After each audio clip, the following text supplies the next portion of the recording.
Hello. All right, Hello. how's everybody doing today? We're a Cortex marketing group, and our client is Mississippi Main Street Association. My name is Cameron Collins.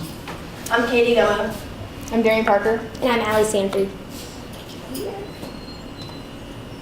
So I'm the communications director for this campaign, and I'm the chief. Oh, sorry. yeah, go ahead. I'm the chief marketing officer.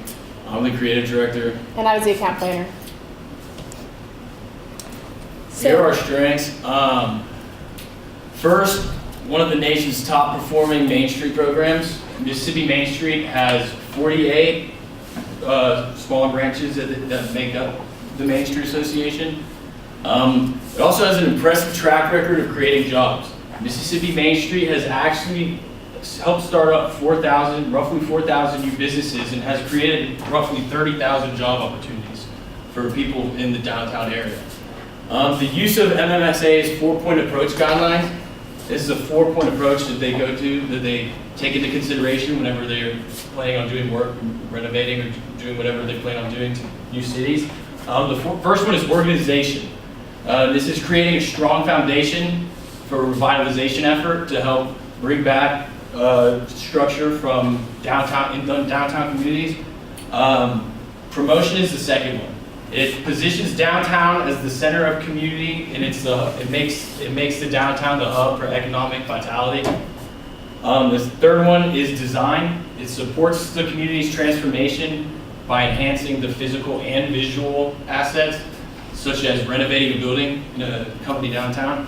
And then economic vitality, which just takes into account all the capital, finances, incentives, etc. in downtown communities. There's been invested more than $4 billion back into the state from Mississippi Main Street Association.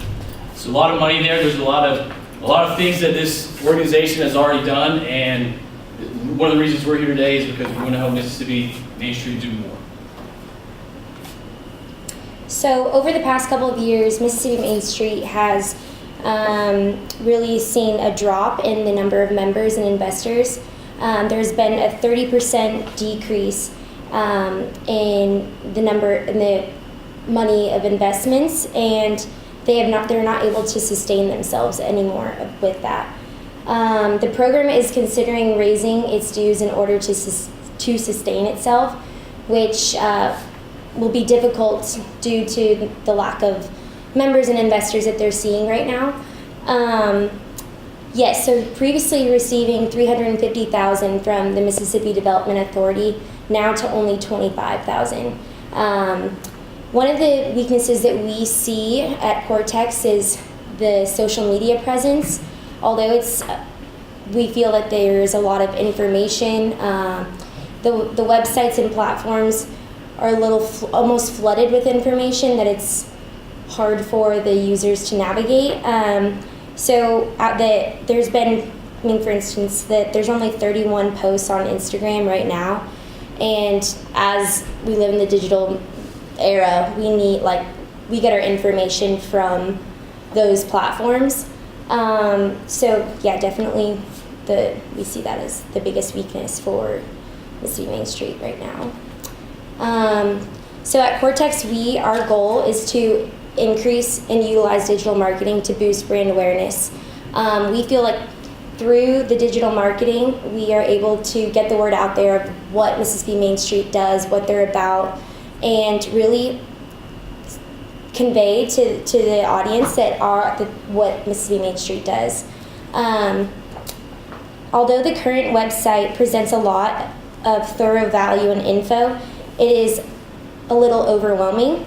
About 68% of Americans still get their information on social media, and we feel that the social media can really boost that awareness and create a lot of opportunity for Mississippi Main Street. Through revitalizing these organizations' websites, we feel that the opportunities will really attract new members and investors.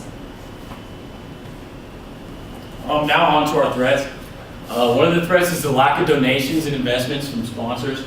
Mississippi Main Street has seen a decline in the amount of sponsors they have and investors, which is part of the reason we're here today is to try and get the name out there more, so there's more potential to find investors and more potential to find sponsors.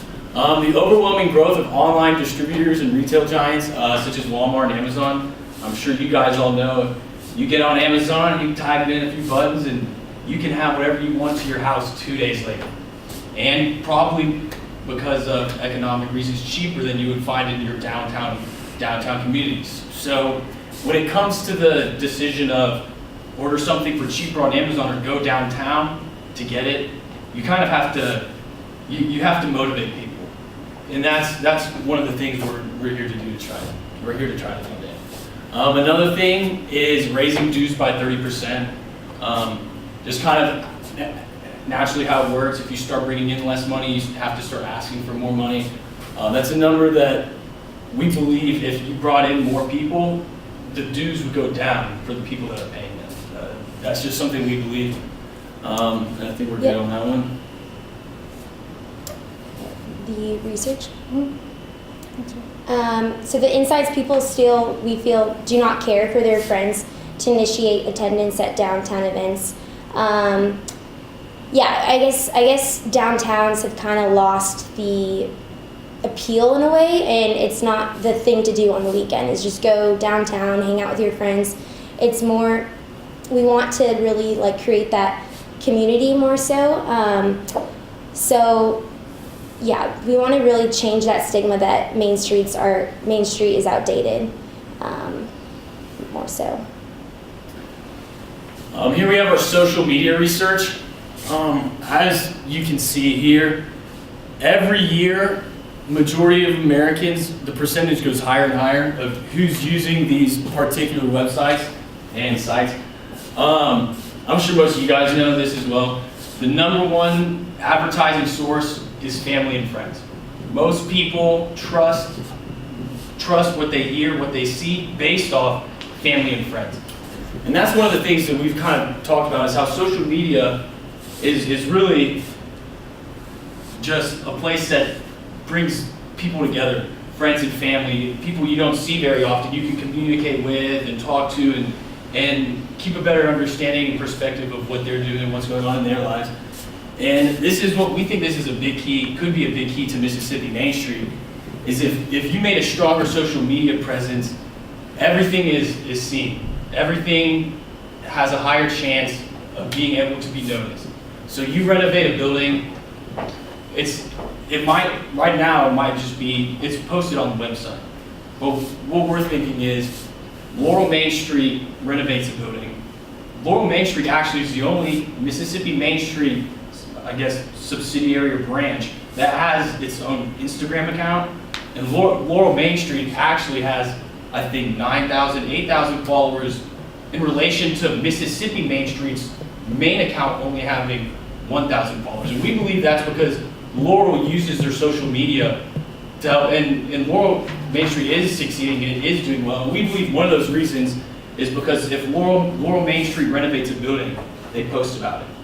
And then they do something in their community to help it prosper, you hear about it. And everybody hears about it. And that's one of those things where we believe through social media, if you could present what you're doing and show people what you're doing to make your downtown prosper, to make your downtown thrive, that people will start to take it more seriously because they'll pay more attention to it. It will mean more to them because they're seeing firsthand from family and friends posting about it through these social media pages what all is happening. And that's why we think the social media approach could be really strong, could benefit Mississippi Main Street a lot. Okay, for our target audience, we're targeting the general population of Mississippi. Although this is typically steered away from in typical marketing strategies, we want to target the general population of Mississippi because that's truly who is going to participate in MMSA, volunteer work, and getting the word out, and hopefully making their own communities that aren't currently a part of MMSA a part of MMSA. Our sorry, I'm stuttering like crazy, my bad, sorry. The single-minded proposition is everybody owns downtown, and this can apply to the general population of Mississippi, which is why we want to keep it so general and broad. And then again, going back to that single-minded proposition, this is going to allow us to target that general audience. We want to create a sense of belonging for everybody in Mississippi because that's truly what most people want. We want to create a newfound sense of interest and pride within individual communities in Mississippi, and we feel like demonstrating that in their downtown areas are going to be able to do that. We want to focus on specific counties when placing our advertisements and our print ads and whatnot, in like places like George, Pike, Yazoo counties, because those are currently counties that don't have MMSA members. And so. Okay, so social media posts. I went ahead and looked at before and after, and when I looked at Twitter, I noticed I was their first follower on Twitter, the MMSA. So in order to get more followers, instead of just jumping in with a poll, and you can see like everything, they asked, what would you like to see open downtown? And they have boutiques, local, everything, and there's zero, like nobody, because they don't have any followers. So in order to get followers, I think they need to do more of an attention-getting post before you just jump into polls, because if you have polls before you have like really you know what you're reading, then you don't really know what you're voting on. So like you want to be informed. So that's why we went ahead and just kind of went ahead and said we are so excited to have a more forward with Tupelo, just kind of like got the word out there. And then you can ask about polls. Now the Instagram actually looked really good. Except for a few things, like this after post was great, like just was a perfect picture, everything. This, you can see her head in it and everything else, but other than that, it looks like there was a lot of potential. And the Facebook was awesome, like post every week, like you could see everything. Whereas the Twitter and the Instagram, they could use work, but really good potential, so. Here's a print example. It's just an ad. If we'll talk more about it coming up here soon, but one of the promotions we talked about was flyers. Here's an example of one of the flyers we would potentially run around places we would just present the flyer against. Here's one, this is another example. This is one that we decided could be used as a print flyer or a magazine cover. Could be either. We're just trying to get creative and put our single-minded proposition with something that was aesthetically pleasing to the eye. Okay, our media channels, magazine ad. This will reach a niche target market audience because subscriptions to magazines are very individualized and are backed by certain motivations, and they are long-lasting. I mean, magazines are everywhere and they hold their time. Flyer ad, just things you see around town. Like I like to use Oxford as a good example because there's flyers everywhere. And like I don't know about y'all, but I actually read the flyers and like I just think they're interesting and like you really get some information from them. And so. Okay, so we actually went ahead and designed an example website of what we're talking about when we say user-friendly, trendy, and kind of is more geared towards the younger generation of users. So this is the website. Right now it says Guppy because I don't have the account yet. But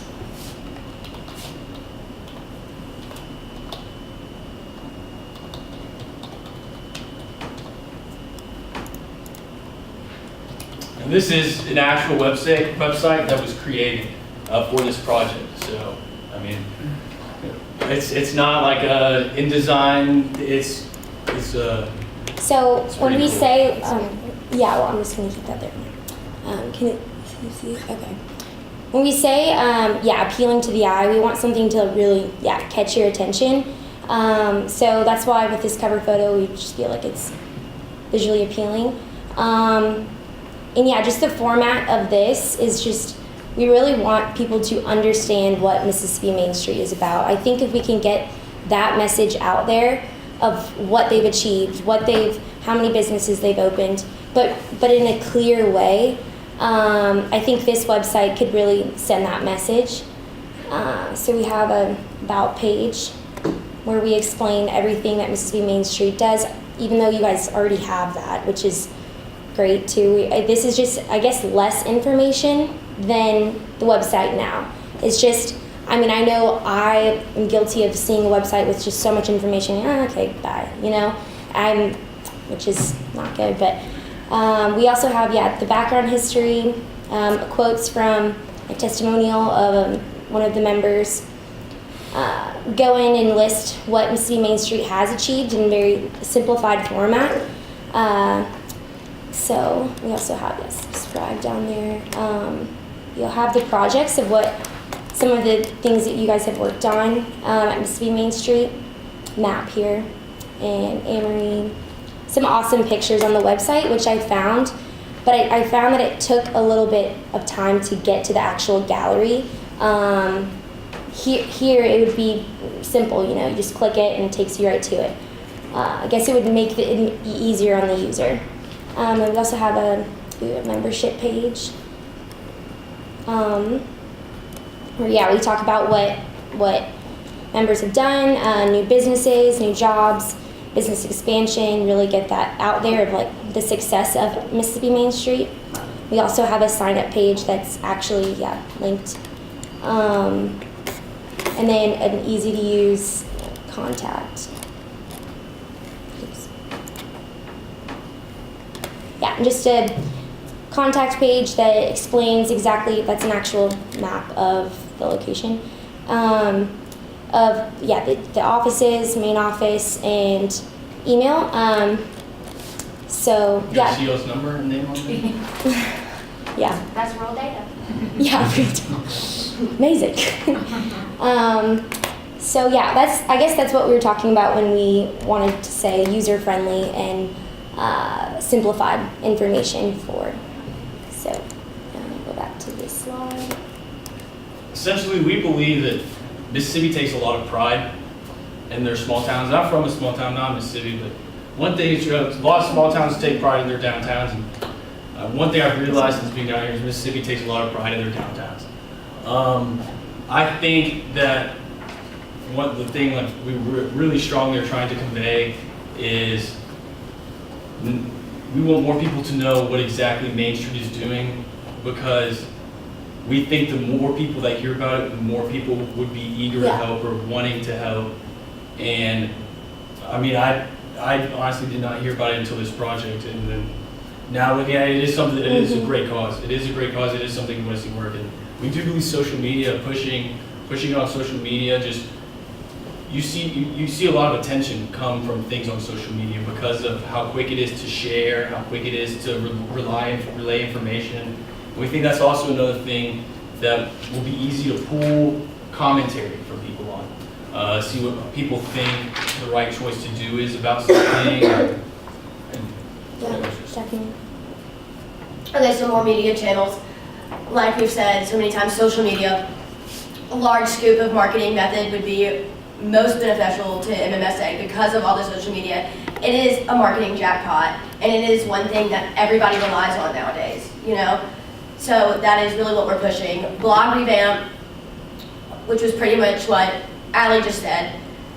With the rise in popularity of YouTubers and bloggers in general, reviews and vlogs are consistently present on the internet. MMSA can definitely benefit from this trend by hiring and interning people just to kind of keep it going and really write posts out just to have a constant media feed, So that's really what we're going for, is just a constant social media, just have it, people see it. It's right there almost every day, at least once a day.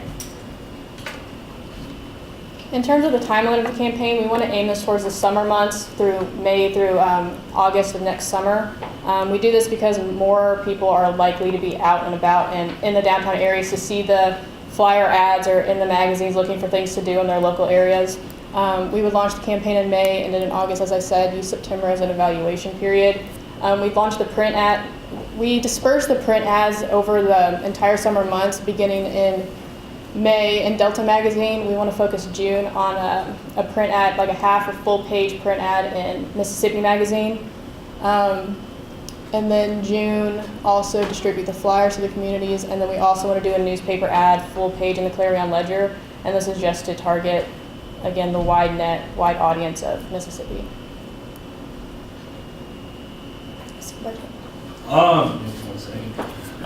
Here's kind of our budget plan.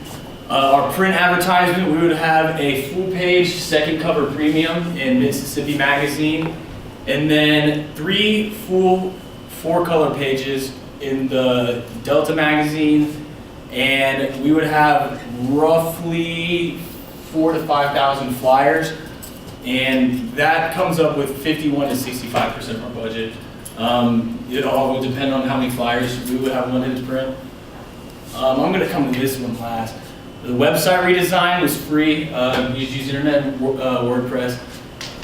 Newspaper ad, Clarion Ledger. We decided to only run one newspaper ad, mainly for the sake of it's out one day. If you don't see it that day, you're probably not going to see it the other day. We believe that the magazine ads would be better for Mississippi Main Street because they have a better, more people are more likely to see them in the course of a span of time. Right here is the sponsored social media post. That's kind of like our leftover.